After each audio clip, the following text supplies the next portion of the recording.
안녕하세요. 이거 말해야 하나 말아야 하나 엄청나게 고민한 끝에 사연을 보낸 42살 여자입니다. 아직도 저한테 있었던 일을 떠올리기만 해도 심장이 엄청 뛰고 식은땀이 나기 시작하는데요. 이 일은 저희 남편과 가족, 아주 가까운 지인 말고는 아무도 모르는 일인데 하도 답답한 나머지 사연을 보내게 됐어요. 저희 아가씨가 잘못된 사람인지 맞는지 확인해보고 싶은 마음과 조언을 듣고 싶은 마음에 사연을 보내보기로 결정했어요. 다른 시누이들도 이런지 확인해보고 싶은 생각이 들기도 해서 궁금증도 같이 풀고자 이 길고 긴 사연을 적게 됐네요. 동갑내기 남편과 3년 연애 끝에 결혼하게 됐어요. 친구였다가 연애를 하여 결혼한 케이스인데요. 그런 남편한테 6살 어린 여동생이 있다는 것쯤은 알고 있었는데 연애하는 동안 일부러 만나거나 하진 않았었어요. 전 연애하면서 굳이 가족들을 미리 만날 필요까지 있을까? 라는 생각을 가지고 있던 사람이라서 연애하는 동안 남편이 만나자고 하는데도 일부러 만나지 않으려고 자리를 피해왔어요. 근데 지금 생각해보면 미리 만나보는 것도 좋았을 것 같다는 생각을 하기도 하는데요. 그 이유는 우리 아가씨가 매우 별난 사람이기 때문인데요. 아가씨는 기본적으로 좀 이쁘게 생긴 편이에요. 정확히 말하면 싸가지 없게 생겼지만 이쁘게 생긴 건 분명한 얼굴을 가진 사람인데요. 제가 방금 말한 것처럼 우리 아가씨는 생긴 대로 노는 사람이에요. 이쁘게 생긴 편이지만 착하게 생기지 않다는 말로 인물값을 제대로 하더라고요. 기본적으로 예의가 없고 완전 개인주의, 이기적인 사람인데요. 하고 싶은 말이 있으면 걸러서 얘기하지 않고 생각한 그대로 입 밖으로 내뱉어요. 예를 들자면 저와 남편의 상견례 자리였어요. 그때 아가씨를 처음 본 자리였는데요. 안녕하세요. 오빠 여동생 김나영이에요. 예전부터 언니에 대해 많이 들었어요. 오빠가 언니 엄청 착하고 이쁘게 생겼다고 그렇게 칭찬을 많이 해왔었는데 생각한 거에 비하면 그렇게 이쁜 얼굴도 아니네요. 야, 너는 무슨 이런 자리에서 말을 그렇게 해. 넌 입 다물고 가만히 있어. 왜? 오빠가 예전부터 그랬었잖아. 세운이 될 사람 엄청 청순하고 귀엽다고. 내 눈에는 막 귀엽고 그렇지는 않아서 하는 말이야. 오빠 콩깍지 제대로 씌웠구나? 넌 사람 면전에 대고 못하는 말이 없어. 너 끝날 때까지 입 다물고 밥이나 먹어. 아이고 사돈, 제 딸이 아직 철이 없어서 해야 할 말 해선 안 되는 말 잘 구분을 못해요. 이렇게 중요한 자리에서 분위기 어수선하게 만들어서 죄송합니다. 세아가, 내가 얘 대신해서 사과할게. 미안해. 아닙니다. 괜찮아요. 솔직하고 좋네요. 이렇게 기본적인 예의조차 없는 사람이에요. 이건 애교 수준으로 이제껏 엄청 많은 사건 사고가 있었는데요. 우선 아가씨에 대해서 몇 가지 말해보자면 방금 말한 그대로 싸가지를 반 말아먹은 성격이고 게다가 한 번도 일해본 적이 없는 백수예요. 대학교 졸업한 뒤로 파트타임 아르바이트 몇 개 해본 적은 있는데 그것도 딱 한 달씩만 하고 금방 그만두더라고요. 돈 벌기 너무 싫고 다른 사람 비위 맞춰가면서 일하기 너무 힘들고 싫다고 하더라고요. 사실 저희 시부모님은 재력이 있으신 편으로 건물과 땅이 많으세요. 그래서 아가씨가 시부모님의 재력을 믿고 일을 안 하려고 하는 게 정말 심하더라고요. 시부모님께 한 달에 한 번씩 현금만 100만 원씩 용돈으로 받는 편이고 게다가 신용카드는 별도로 사용하고 있어요. 남편과 시어머님께 들어보니 한 달에 신용카드 값만 1000만 원까지도 나온 적이 있다고 하네요. 평균적으로 3,400만 원은 사용한답니다. 시부모님께선 이 정도 돈은 크게 느껴지지 않을 정도로 재력이 상당하지만 의외로 돈이 많다는 걸 티를 내지 않는 분들이세요. 그래서 시부모님이 돈이 많은 재력가라는 걸 모르고 있으신 지인분들이 더 많다고 하는데요. 검소하게 사려고 하시는 시부모님과 다르게 아가씨는 명품이란 명품을 모조리 사서 그걸 인스타그램에 자랑하거나 친구들한테 뽐내는 걸 그렇게 좋아하더라고요. 그거 믿고 아가씨한테 접근한 친구들과 남자들이 엄청 많았다고 하네요. 아가씨한테 빼먹을 수 있는 거 모조리 다 빼먹고 도망간 사람이 많다고 들었어요. 그것 때문에 한때 아가씨는 우울증으로 고생한 적이 있기도 했지만 그것도 잠시였어요. 다시 우울증을 극복하고 이것저것 사치를 부리기 시작하더라고요. 우울증 극복을 명품으로 해결한 사람 우리 아가씨밖에 없을 겁니다. 그런 아가씨와 정반대 성향을 가진 사람이 저였어요. 외향적이고 예의를 밥 말아먹은 수준인 아가씨와 다르게 저는 조용조용하고 웬만한 일이 아니고서야 크게 화를 내지 않아요.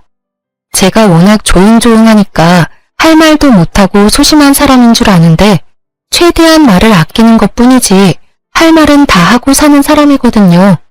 손해보는 일 절대 당하지 않고요. 화가 평소에 없을 뿐이지 그 대신 화가 머리끝까지 나면 앞뒤 없이 화를 내는 편인데요. 그런 저의 성격을 유일하게 건든 시댁 식구가 바로 아가씨였어요. 아가씨가 저의 성격을 건든 첫 번째 사건인데요. 한때 아가씨가 성형이 엄청 빠져있던 시기가 있어요. 아가씨는 총 6번 성형을 해왔었는데요. 쌍꺼풀, 뒤트임, 앞트임, 코, 턱, 이마까지 총 6군데를 성형해왔어요. 저와 남편이 이제 막 결혼했을 때가 아마 4번째 성형했을 무렵으로 그때가 코를 건든 시기였는데요. 원래 본판이 이쁜 사람이었다고 들었어요. 근데 성형 때문에 특유의 자연스럽고 이쁜 얼굴이 다 사라진 케이스인데요.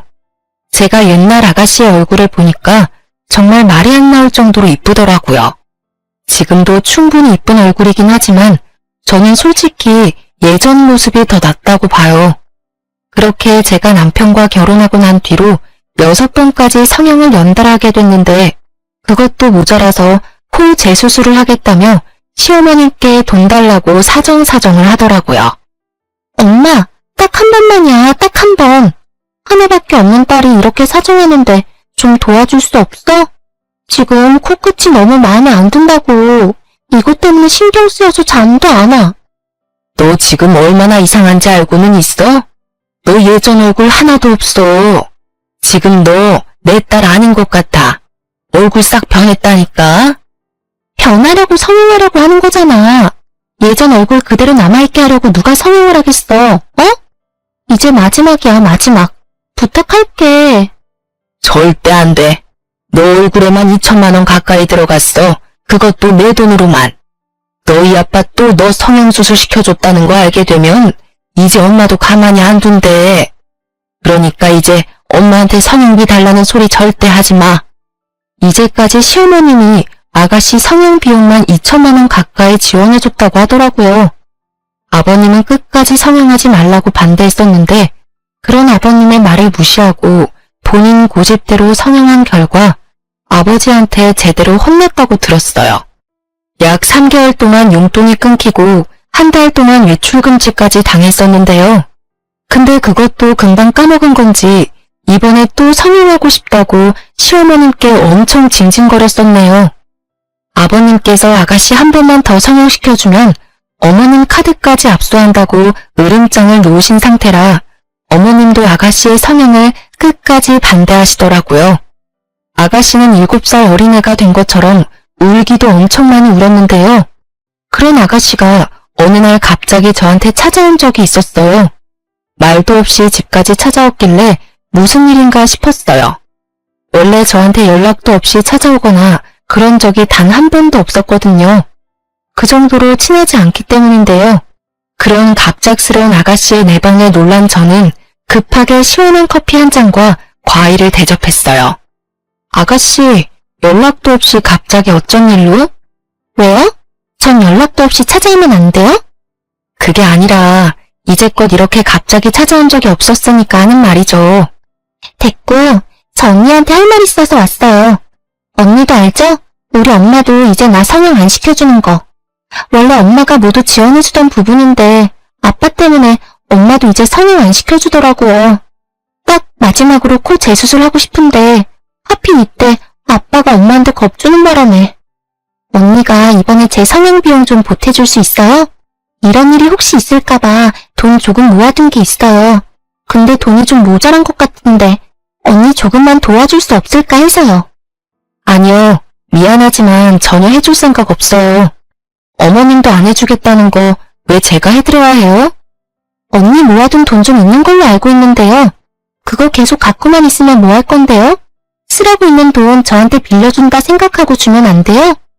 모아둔 돈이 있어도 그거 다 내가 쓰려고 모은 돈이지 아가씨한테 주려고 모아둔 돈이 아니잖아요. 그걸 왜 아가씨가 달라고 말해요? 무슨 자격으로? 그리고 아가씨 태도가 참 웃기네요. 따지고 보면 돈 빌려달라고 말하러 온 사람이면 예의 좀 갖추고 빌려달라고 말해야 하는 게 맞지 않나? 아무리 내가 아가씨 가족이라고 해도 그렇지 어떻게 이런 식으로 돈 달라고 말할 수가 있어요. 와, 지금 돈 좀 있다고 유세 떠는 거예요? 시부모님 못지않게 제 친정도 어느 정도 부유한 편에 속하거든요. 그리고 친정과 별개로 제가 돈을 잘 버는 직업을 가지고 있기 때문에 다른 친구들에 비해서 월급을 많이 받는 편이에요. 그걸 알고 있던 아가씨는 그걸 믿고 저한테 찾아온 것 같더라고요.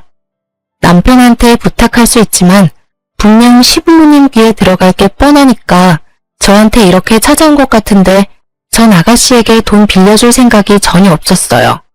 평소에 저한테 살갑고 잘해주기만 했더라면 저는 충분히 아가씨한테 잘했었겠죠. 근데 아가씨는 저한테 잘해준 게 전혀 없고 오히려 예의 없게 대해온 적이 많기 때문에 그런 아가씨에게 단돈 10원이라도 주고 싶은 마음이 없었어요. 유세라니요? 제 돈을 그냥 아가씨한테 안 준다는 말을 했을 뿐이에요. 어머님, 아버님이 하지 말라는 건 다 이유가 있어서 하지 말라고 하신 건데 끝까지 해야겠어요. 돈 안 줄 거면 그런 말도 하지 마세요. 참, 돈 안 주실 거면 카드라도 주세요. 할부로 해서 매달 갚을게요. 전 절대 안 빌려줄 거니까 그만하세요. 더 이상 아가씨랑 입씨름하고 싶지 않아요. 좀 빌려줘요. 언니 돈 많잖아요. 일도 꾸준히 하는 사람이 그깟 돈 몇 푼이 뭐라고 왜 안 빌려주는 거예요? 아가씨는 저한테 카드와 돈을 빌려달라고 우기고 전 절대 안 준다고 실랑이를 하고 있는데 때마침 남편이 퇴근하고 집에 도착했습니다. 아가씨가 저한테 돈 달라고 있는 현장을 직접 목격하게 된 거였죠. 남편은 버릇없이 저한테 돈 달라고 하는 아가씨의 모습에 엄청 화가 났습니다. 생각보다 빨리 집에 도착한 남편을 보고 아가씨는 몹시 당황했죠. 사실 아가씨는 남편 몰래 저한테 돈을 빌릴 생각이었어요. 그래서 일부러 남편 퇴근하기 전에 저희 집에 왔던 거였는데 생각보다 남편이 빨리 퇴근해서 왔던 거였죠. 오빠, 언제 왔어? 생각보다 빨리 퇴근했네? 너 이 시간에 여기서 뭐해? 돈이라니? 너 지금 나 몰래 돈 빌리려고 온 거야? 엄마가 끝까지 안 주니까 오빠한테 이렇게 들킨 김에 솔직하게 말할게. 오빠, 나 돈 좀 빌려줘. 언니도 끝까지 돈 안 빌려주네? 오빠도 돈 조금은 있을 거잖아. 딱 한 번만, 응? 너 언제까지 이렇게 생각 없이 살 거야? 돈 필요해도 그렇지 세연이한테까지 찾아와서 돈 빌릴 생각을 해? 너 정말 철이 없어도 너무 없다. 너 당장 나가. 너 돈 때문에 이런 식으로 찾아오는 거 하나도 안 반가워. 당장 가. 돈 빌려줄 때까지 절대 안 가. 내가 평소에 오빠나 언니한테 돈 빌려달라고 부탁 잘 안 하잖아. 하나밖에 없는 동생이 돈 좀 빌려달라고 사정사정을 하는데 한 번쯤 빌려줄 수 있는 거 아니야? 돈 안 주면 집에 안 가겠다는 아가씨의 진상짓에 결국 시어머님을 불렀습니다.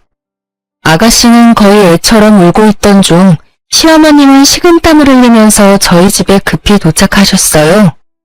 야, 너 여기서 뭐 하는 거니? 미친 거 아니야?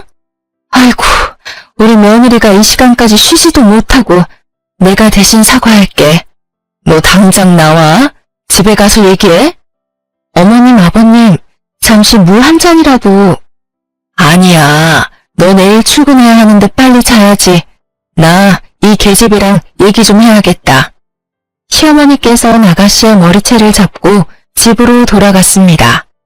집에서 아가씨를 기다리고 있던 아버님은 역대급으로 화를 엄청 내셨다고 들었어요. 뺨까지 맞았다고 하네요. 그리고 당분간 아가씨가 쓰고 있던 신용카드 정지를 시킨다고 하셨습니다. 그렇게 돈 쓰는 걸 좋아하던 아가씨는 거의 3달 정도 신용카드를 쓰지 못하고 용돈도 받지 못하여 집에만 있었다고 하네요. 성형을 더 이상 하지 않고 일자리를 알아보기로 한 조건으로 다시 신용카드를 사용할 수 있었어요. 용돈도 받을 수 있게 됐고요. 그렇게 한동안 조용하게 지내고 있었는데 아가씨가 결혼에 대해 슬슬 말하기 시작했어요. 사실 아가씨는 일을 하고자 하는 마음은 오래전에 이미 접은 상태였지만 결혼을 빨리 하고 싶어 했어요. 그것도 돈 많은 남자한테 시집가는 게 목표였어요. 예전에 아가씨가 이제껏 얼굴만 보고 남자를 만났었는데 다들 아가씨 돈만 탐내던 나쁜 남자들이라 이제 본인이 돈 많은 남자를 만나보고 싶다고 하더라고요. 한동안 연애를 하지 않고 혼자 놀고 먹고 사는 것 같더니 주변 친구들이 슬슬 결혼하기 시작하니까 본인도 결혼을 해야 할 것만 같다면서 주변 친구들한테 선자리를 마련해달라고 부탁을 하는 눈치였어요. 몇 번 선자리에 나갔었지만 워낙 아가씨가 푼수이며 직업조차 없으니까 남자들이 하나같이 애프터 신청을 하지 않았다고 해요. 나이가 1살이라도 어렸을 땐 그래도 젊고 이쁜 걸로 매력 어필할 수 있었다고는 하지만 20대 때와는 다르다는 것을 몸소 느끼고 있는 것 같았어요. 취집이 꿈이라고 하던 신우이는 결혼을 포기해야 하나 싶었는데 마지막으로 나갔던 주선자리에 괜찮은 남자를 만났다고 하더라고요. 선을 보고 나서 밖에서 시어머님과 아가씨 저 이렇게 셋이서 만나 저녁을 같이 먹으러 갔었는데요. 그때 신우이가 선본 남자에 대해서 자세하게 말해주더라고요. 저보다 1살 많은 사람인데 회사 하나 운영 중이라고 하네. 키도 180cm는 훌쩍 넘어 보이고 회사가 엄청 잘 되는 것 같아 보여. 차가 좋고 게다가 시계까지. 차 한 대 가격인 걸 차고 나왔더라고. 아가씨, 그 남자 착한 것 같아요? 너무 돈만 따라가는 게 아닌가 싶어서요. 착한 게 뭐가 중요하겠어요. 일단 돈 잘 벌고 게다가 잘생긴 게 중요하지. 사실 주변 친구들 다 하나같이 능력 하나도 없는 남자들이랑 사귀더니만 그 남자들이 어느 순간 성공해서 큰돈 만지고 있더라고. 그래서 내 친구들은 그거 하나 믿고 지금 엄청 떵떵거리고 살아요. 개구리 올챙이 쪽 생각 못한다더니 옛날에 남자친구 못났던 건 생각 못하고 성공하니까 그때 바로 결혼하더라고요. 오히려 내가 남자친구 안 사귀고 혼자 지내니까 날 좀 우습게 생각하는 것 같기도. 야, 그 친구들 욕할 거 하나도 없어. 지금 남편들이 아무리 못났어도 사람 함부로 안 버리고 끝까지 옆에서 자리 지키고 있었던 거잖아. 당연히 성공하면 결혼하는 게 당연한 거고. 너는 그런 애들이랑 다르게 남자 얼굴만 보고 사귀느라 이제껏 엄마랑 아빠가 힘들게 번 돈 다 남자한테 뜯기기나 하고. 너나 잘해 너나. 오늘 선본 남자가 아무리 사업가라고 해도 너무 믿지 마.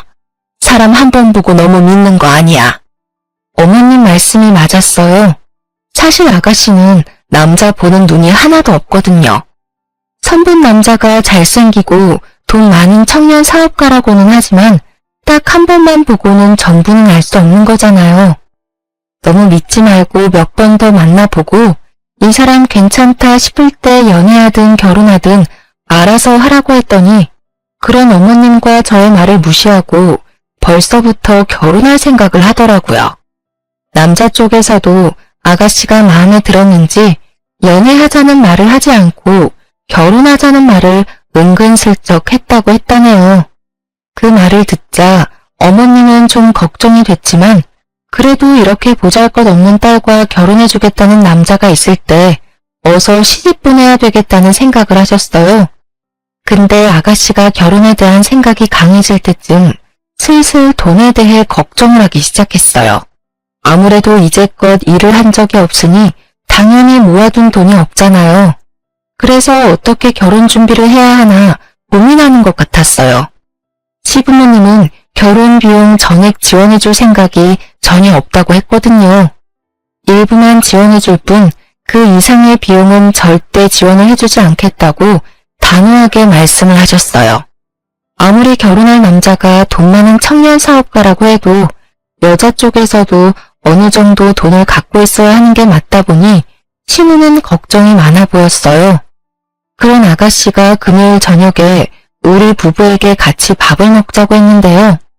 퇴근하고 같이 만나자고 하더라고요. 저와 남편은 회사가 가까워서 같이 만나 약속한 가게로 갔어요. 그렇게 같이 저녁을 먹으면서 아가씨가 만나자고 한 이유를 듣게 됐는데요. 언니, 오빠, 나 결혼하고 싶은 남자 있는 거 알지? 그 남자 절대 놓치고 싶지 않은데 내가 돈이 하나도 없잖아. 아빠랑 엄마가 7천만 원까지만 줄 생각이라고 그 이상은 절대 안 주겠다네. 딱 1억 채워서 시집 가고 싶은데 오빠랑 언니 돈 있으면 3천만 원만 줄 수 있어? 3천만 원이 땅 파면 나오는 돈인 줄 알아? 내가 그걸 왜 너한테 줘야 하냐? 그러니까 돈 좀 모으면서 살지. 그래도 너가 내 동생이고 오빠로서 아예 안 줄 수 없으니까 딱 1,000만 원만 줄게. 그 이상은 안 돼. 맞아요. 3천만 원까진 못 줄 것 같아요, 아가씨. 우리가 1,000만 원만 도와줄 테니까 아버님, 어머님이 주신 돈이랑 잘해서 결혼 준비 잘해봐요. 그럼 8천만 원밖에 없는 건데 그걸로 어떻게 결혼 준비를 하라는 거예요? 남자 쪽에서 이것저것 많이 해줄 것 같은데 요즘 집값이 얼마나 비싼 줄은 알고 있어요? 그걸 왜 저희한테 따져요? 그럼 이래서 돈 모아두지 그러셨어요. 이제까지 놀기만 해놓고 왜 우리한테 돈 안 주냐고 징징거리면 어쩌자는 건데요. 우리는 뭐 돈을 편하게 버는 줄 알아요? 오빠랑 언니 결혼할 때 엄마 아빠한테 지원 받은 거 많았을 거잖아요. 우리 양가 부모님한테 지원 전혀 안 받았어요. 우리 부부가 이제껏 벌어놓은 돈으로 시작했고 지금 살고 있는 신축 34평 아파트도 열심히 돈 모은 덕분에 들어갈 수 있었고요. 우리가 다니고 있는 대기업 회사, 집 이런 거 운이 좋아서 이룬 게 단 하나도 없었어요. 우리가 서로 노력해서 이룬 결과라고요. 근데 아가씨는 모든 걸 다 편하게 얻고 싶은 거잖아요. 이 사람 말 틀린 거 하나도 없어. 그냥 이렇게 부모님이 어느 정도 지원해준다고 할 때 그걸로 결혼해. 그 돈도 절대 적은 돈 아니야. 남들은 그 돈도 없어서 결혼 못해. 우리 집에 시집와서 쥐뿔도 안 한 주제에 말만 잘하네. 아가씨, 방금 뭐라고 했어요? 제가 쥐뿔도 안 했다고요? 그렇잖아요. 언니가 우리 집에 시집와서 해준 게 뭐가 있어요? 우리 엄마랑 아빠가 워낙 건강하고 잘 사는 사람들이니까 당연히 해줄 게 전혀 없었겠죠. 언니도 부족하지 않은 친정 두고 있는 입장이면서 정작 제대로 들고 온 게 없잖아요. 몸만 들고 시집 온 거 아니에요? 말을 왜 그렇게 해요? 저 남편이랑 결혼할 때 몸만 오지 않았어요. 저 이제까지 정말 열심히 살았어요. 오히려 제가 남편보다 모아둔 돈이 더 많았을 정도였어요. 따지고 보면 아가씨야말로 몸만 들고 시집 가는 거 아니에요? 한 번도 본인을 위해 제대로 이룬 일은 있어요? 시집하고 싶어서 결혼하는 사람이 아가씨면서 왜 날 낮잡아보고 그러냐고요. 시집이요? 말이면 단 줄 알아요? 내가 100억이나 1000억 이렇게 큰 돈을 달라고 하는 것도 아니고 3천만 원 달라고 한 것뿐인데 치사하게 그거 하나 못 빌려줄 수 있냐고요. 우리한테 돈 맡겨놨어요? 돈 필요할 때마다 우리한테 매번 돈 달라고 하는 아가씨 때문에 정말 스트레스 받아요. 어지간네 정말. 언니 정말 재수없고 거지 같아요. 그깟 돈 하나 못 빌려줘서 이러고 있는 게 어이없거든요. 차라리 돈이나 빌려주고 잔소리 하든가. 너무 예의 없게 말하는 아가씨의 태도에 남편은 결국 화가 난 나머지 아가씨의 뺨을 때렸어요. 사람들은 웅성웅성하고 남편한테 맞은 아가씨는 눈물을 흘렸는데요. 내가 뭘 잘못했다고 또 때려? 오빠 요즘 내가 뭐 하나만 때리더라? 너 말 그렇게 하는 거 고쳐. 그리고 이 사람 말대로 우리가 왜 널 도와줘야 하는 건데? 부모님이랑 우리가 널 도와주는 게 왜 당연한 것처럼 말하냐고. 솔직히 너 결혼한 거 맞아? 결혼한다는 녀석이 이제까지 집에 결혼할 남자 한 번도 안 데리고 온 게 말이나 돼? 그 사람이 워낙 바쁘니까. 바빠도 그렇지. 너 그 사람 내 눈앞에 데리고 오기 전까지 부모님도 그렇고 우리한테 돈 한 푼이라도 받을 생각하지 마. 그 사람이랑 그렇게 결혼하고 싶으면 그 돈 많은 남자한테 결혼 비용 전부 내라고 하던지. 그리고 너 당장 언니한테 사과해. 몸만 왔다, 아무것도 안 했다. 이딴 말을 너가 왜 하는데? 엄마도 가만히 있는 걸 왜 너가 이래라 저래라 말하냐고. 정작 아무것도 안 하고 있는 놈이. 너 당분간 우리 볼 생각하지 마. 이날 남편한테 제대로 혼난 아가씨는 집에 가서도 시부모님께 엄청 혼났어요. 아가씨를 집으로 데려다 줄 겸 시부모님한테 이날 있었던 일을 모두 말하기 위해 아가씨를 데리고 시부모님 댁으로 바로 갔었는데요. 시부모님은 이날 있었던 일에 대해 전부 들은 순간 화가 엄청 나셨어요. 야, 너가 뭔데 오빠네한테 돈을 달라고 뻔뻔하게 요구를 할 수가 있어. 우리가 7천만 원 주는 것도 모자라다고 했다며? 이게 정말 정신이 어떻게 된 거야? 너 게다가 새언니한테 몸만 왔다는 둥, 거지 같다는 둥, 그런 말 정말 했어? 솔직히 이해가 안 가. 시동생한테 돈 주는 게 그렇게 아깝나? 엄마도 그래. 하나밖에 없는 딸이 시집 간다는데 고작 7천만 원밖에 안 줘? 너가 뭔데? 이제까지 엄마 아빠 돈만 축 내던 년이 7천만 원 받는 것도 감사하게 생각해야지. 지금 너가 더 거지 같아. 오빠는 장가 갈 때 우리 돈 하나도 안 가져갔어. 그리고 너가 몰라서 하는 말 같은데 너 새언니는 우리 집에 시집 올 때 나한테 명품 가방이며 용돈 쓰라고 2천만 원까지 줬던 사람이야. 절대 몸만 온 사람이 아니라고. 지금 이 나이에 부모님 도움 하나도 안 받고 사는 부부가 얼마나 많을 것 같아? 너 새언니 발톱 때만도 못한 인간이야. 그런 너가 새언니한테 그런 말 할 자격 전혀 없어. 엄마는 누구 편이야? 내가 죽는다고 해도 그런 말 할 거야? 결국 시어머님은 화를 참지 못하고 주방에 있던 가위로 아가씨의 머리카락을 듬성듬성 자르기 시작했어요. 결국 더벅머리로 쇼컷이 돼버렸는데요. 항상 긴 생머리만 고집하고 머리에만 한 달에 100만 원 가까이 투자하던 아가씨는 이날 하도 울어서 탈수 증세까지 왔었어요. 곧 결혼을 앞두고 있는 아가씨 입장에서 당연히 놀랄 일이죠. 그런 와중에도 결혼 준비를 하려고 하던 아가씨에게 안 좋은 소식이 들렸는데요. 아가씨가 상견례 자리를 갖기 전 결혼할 남자친구를 우리에게 소개시켜준다고 자리를 마련하려고 했어요. 그렇게 저녁을 같이 먹기로 날을 잡았는데요. 같이 저녁 먹기로 한 당일 갑자기 아가씨한테 울면서 전화가 왔습니다. 놀란 우리는 서둘러 아가씨한테 갔는데요.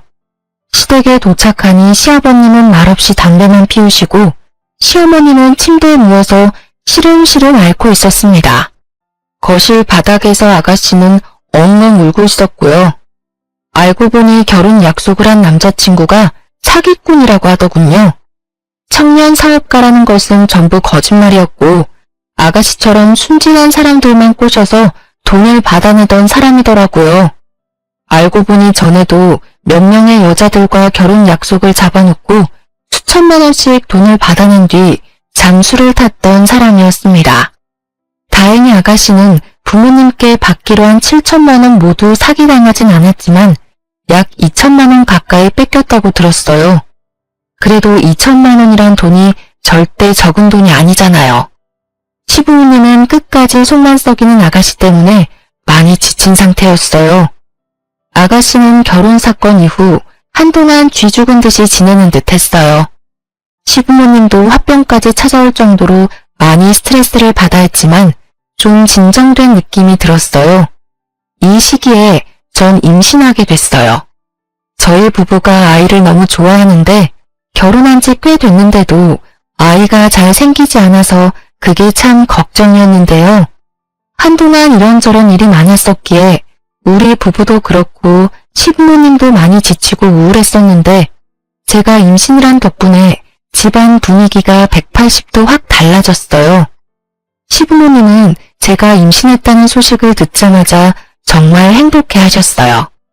시어머님은 눈물까지 흘리면서 절 꼭 안아주시기까지 했는데요. 아이 하나로 이렇게 가족 전부 다 행복해하는 모습을 보니 제가 다 기분이 좋았어요.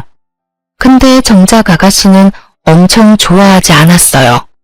오히려 제가 임신한 게 반갑지 않은 눈치였는데요.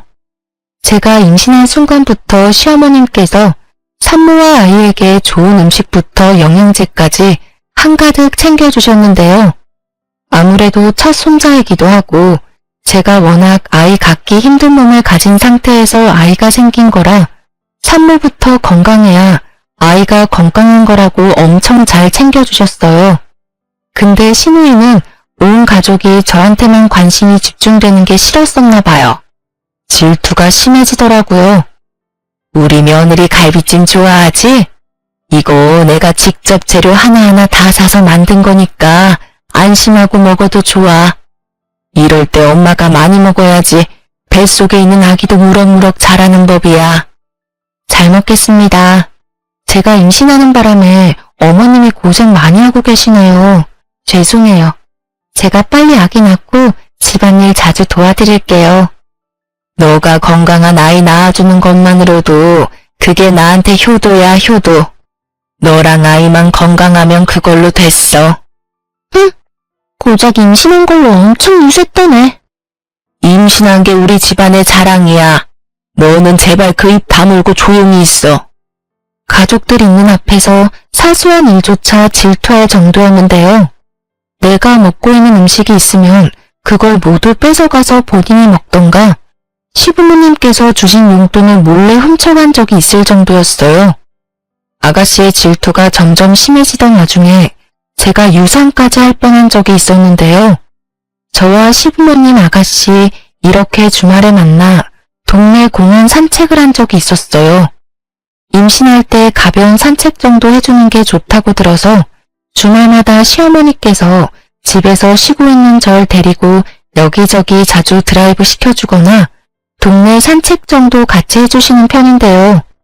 이번엔 아가씨도 같이 가겠다고 해서 따라왔더라고요. 날도 좋아서 천천히 산책하고 있었는데 아가씨와 어머니께서 목이 마르다고 하더라고요. 시어머니께서 공원 계단에 잠깐 앉아있으면 카페에서 음료 몇 개 사온다고 하시더라고요. 그래서 아가씨와 전 계단에 앉아서 어머님을 기다리기도 했는데요. 아가씨, 여기 뷰 엄청 좋지 않아요? 사진 찍기 좋을 정도예요. 그렇네요. 언니 여기 앞에 서볼래요? 그럼 제가 사진 찍어줄게요. 하늘이 맑고 공원 뷰가 너무 좋았었기에 아가씨가 공원을 배경 삼아서 사진을 찍어주겠다고 했어요. 그렇게 전 사진 찍기 위해 자리를 잡으려고 하던 찰나에 아가씨가 계단에서 절 밀치더라고요. 너무 놀란 저는 허우적거리다가 다행히 계단 난간 손잡이를 잡았어요.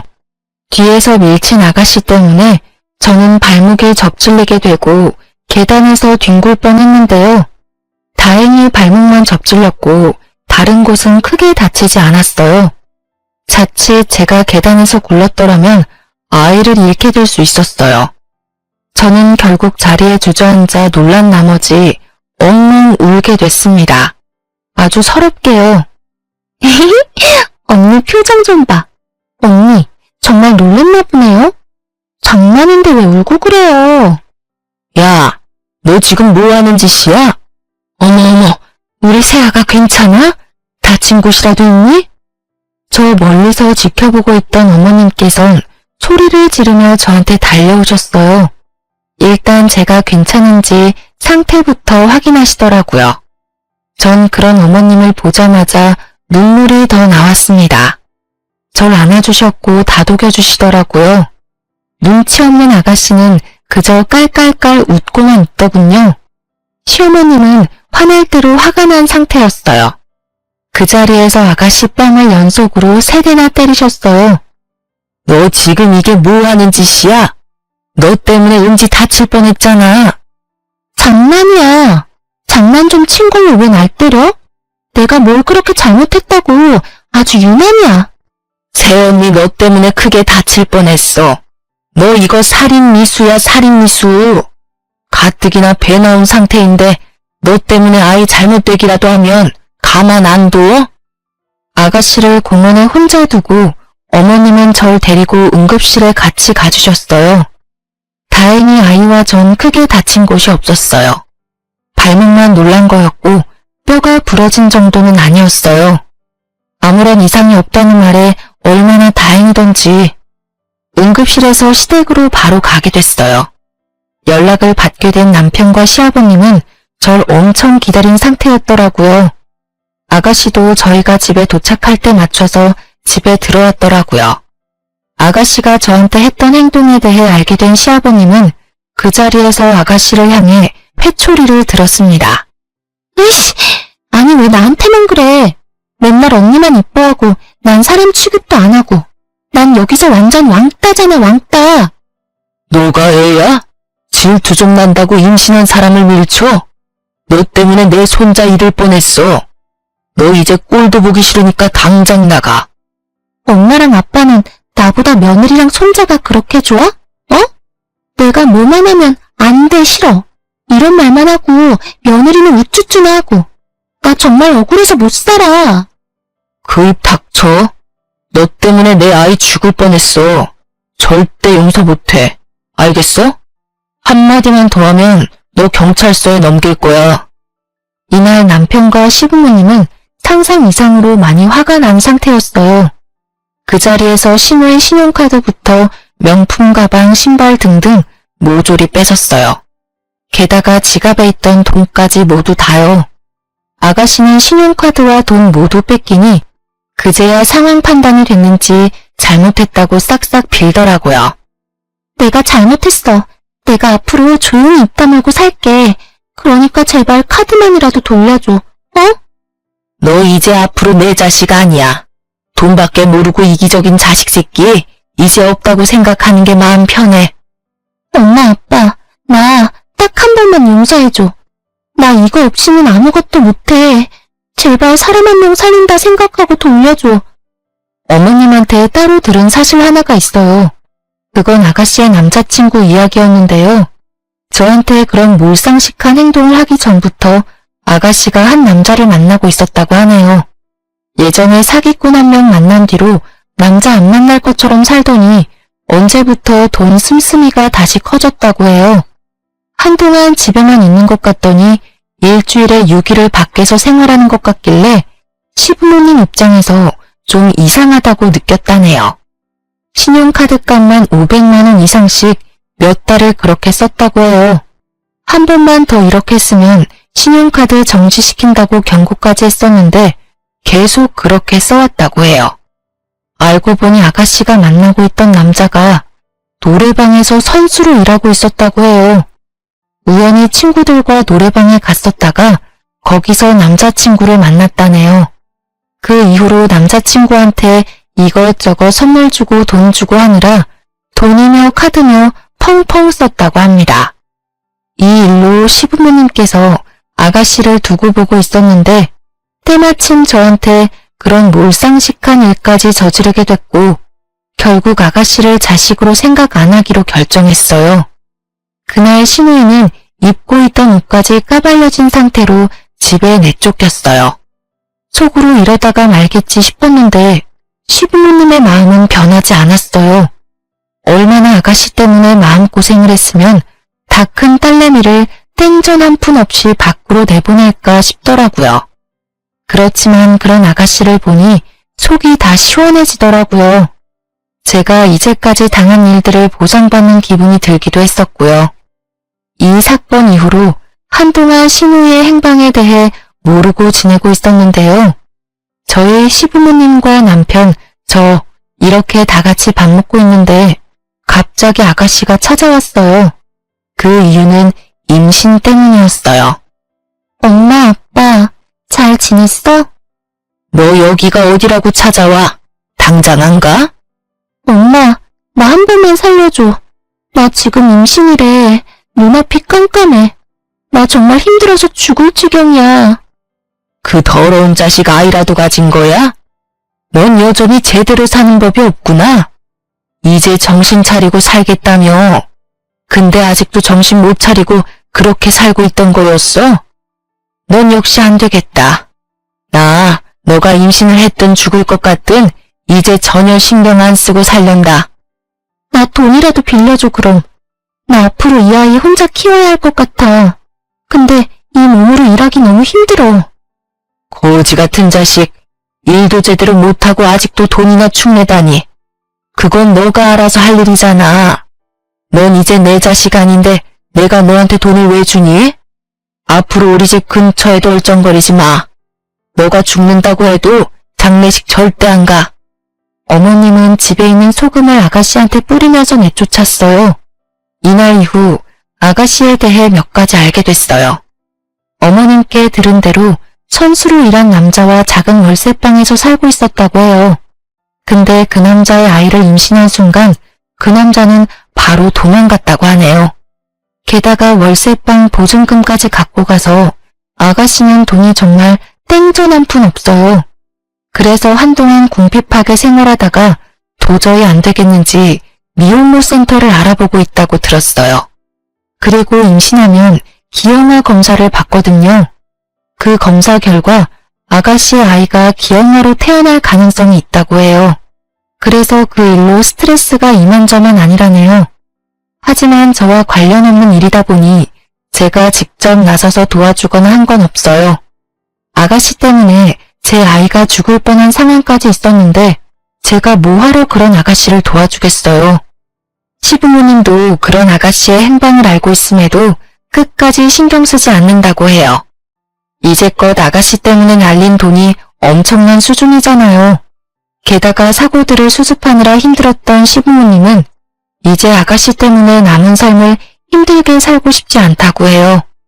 최근에 들은 얘기가 있는데 시부모님께서 아가씨한테 주려고 했던 유산까지 남편과 곧 태어날 아이에게 전부 준다고 말씀해 주셨어요. 애초에 아가씨한테 나눠줘야 하는 건가 고민이 되던 찰나에 아가씨가 사고를 치게 되면서 줄 생각이 싹 사라졌다고 하네요. 처음에 괜찮다고 거절은 했었지만 오히려 시부모님이 괜찮다고 앞으로 이 험한 세상 살아가야 할 우리 손자를 위해서라도 받아야 한다고 시부모님께서 말씀해 주시더라고요. 가끔 아가씨한테 전화가 오고 있는데 전 절대 받지 않고 있어요. 시어머님한테도 가끔 문자나 전화로 본인이 어떻게 살고 있는지 알려준다고 하는데 어머님은 절대 전화를 받지 않는다고 해요. 남편은 가끔 저한테 아가씨 때문에 고생시킨 거 너무 미안하다고 사과합니다. 아가씨 때문에 우리 아이를 잃을 뻔한 걸 생각하면 아직도 가슴이 쿵 하고 내려앉는 것 같다네요.